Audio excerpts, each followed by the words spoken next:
On a clear winter night, look to the southern sky.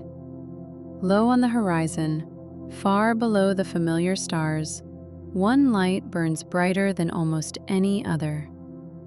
Astronomers call it Canopus, the second brightest star in the entire night sky.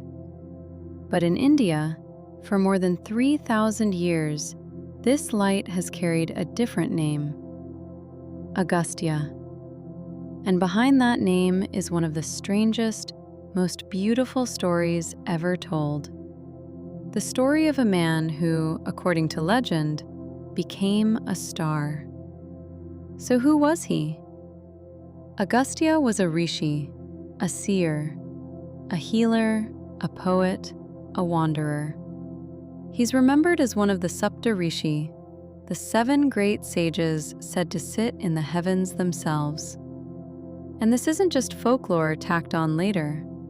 Open the Rigveda, one of the oldest texts humanity has ever produced, and you'll find hymns composed by Agastya himself, still echoing across the centuries. But here's something most people don't know. He didn't compose them alone. Beside him stood Lopamudra, his wife, and a philosopher in her own right. Together they wrote sacred verses, 2 minds working as equals, at a time when that was almost unheard of. In a 4,000-year-old scripture, we find a husband and wife, side by side, asking the deepest questions about life together.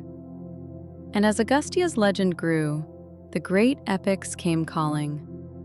In the Ramayana, when Prince Rama walks into the forest, facing a war against darkness itself, it's Agastya who appears, the keeper of divine secrets. He hands Rama a celestial bow, a weapon of the gods, to make sure light wins. Then there's the legend that gave him his fame. They say the Vindhya mountains once grew jealous of the sun, rising higher and higher until they blocked its path across the sky. No one could stop them. So Agastya simply walked up to the mountains, and the peaks, out of respect, bowed down to let their teacher pass. He asked them to stay low until he returned from the south.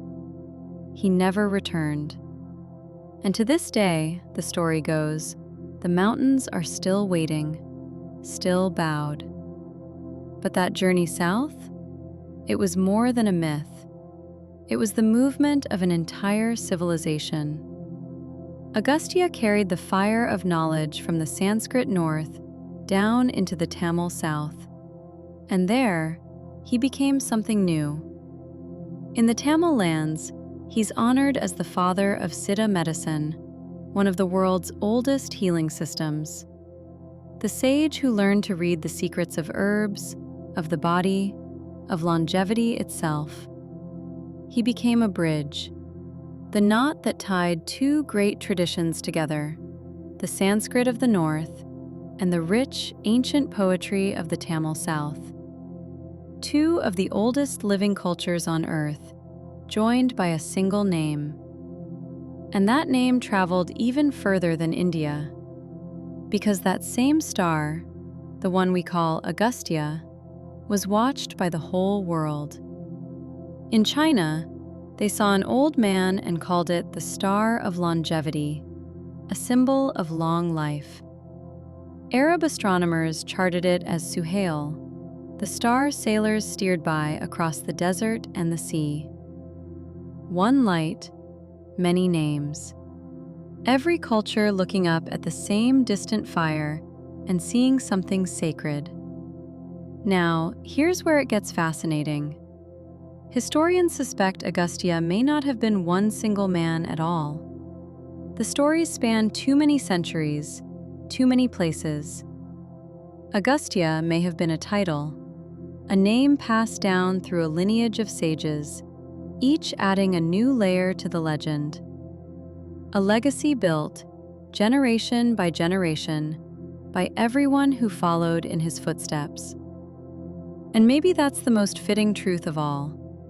Because a single life ends, but an idea, a name, a quest for wisdom, that can shine for thousands of years. So on the next clear winter night, when you step outside and find that golden spark low in the southern sky, pause for a second. Remember the sage, the healer, the poet who became a star. Because as long as his light still reaches us, the search for wisdom isn't over. It's still going.